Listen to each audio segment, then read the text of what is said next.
ओम नमस्ते जी। हम यदि किसी को अन्याय करेंगे तो वो किसी भी तरह से, किसी भी माध्यम से, किसी भी जन्म में बदला ले सकते हैं। इसका एक उदाहरण मैं आपको बताऊंगी। आध्यात्मिक चिकित्सा के अंतर्गत एक दंपति मेरे पास आए थे, संतान राहित्य होने के कारण 10 साल से।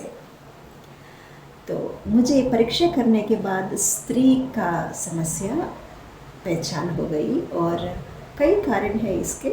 और ये भी एक कारण है कि स्त्री अपना पूर्व जन्मों में एक जन्म में परिचारिका जैसे काम कर रही थी एक हॉस्पिटल में।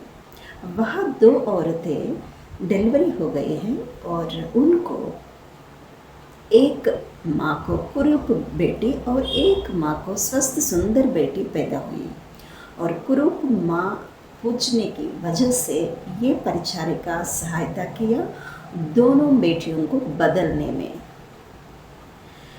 जो कुरूप बेटी अपनी दूसरी माँ के पास गई वो तो आनंदपूर्वक ही पालन पोषण हुआ था उसका, लेकिन ये स्वस्थ सुंदर बेटी को चाहते हुए जिस औरत ने ले लिया वो बहुत हिंसा दे पालन पोषण करने में।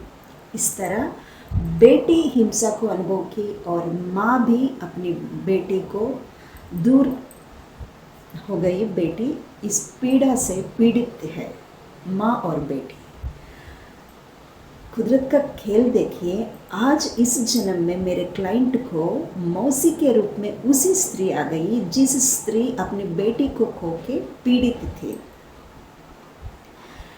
ये उनको नहीं पता, फिर भी अपने अंतरात्मा से जो प्रेरणा मिलता है, इस प्रेरणा की वजह से प्रतिक्रिया की भावना से बदला लेने की कार्य किया और इस बहन की बेटी को संतान ना होने के लिए अनेक प्रयत्न किया नकारात्मक शक्तियों की सहायता से।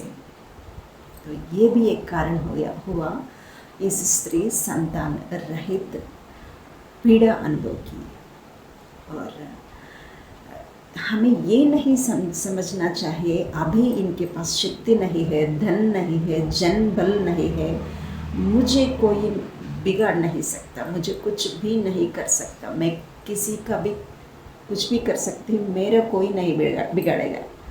ऐसा नहीं है। जब भी उनके पास शक्ति मिलता है तब किसी भी तरह से, किसी भी जन्म में बदला ले सकते हैं। ये एक प्रमाण है और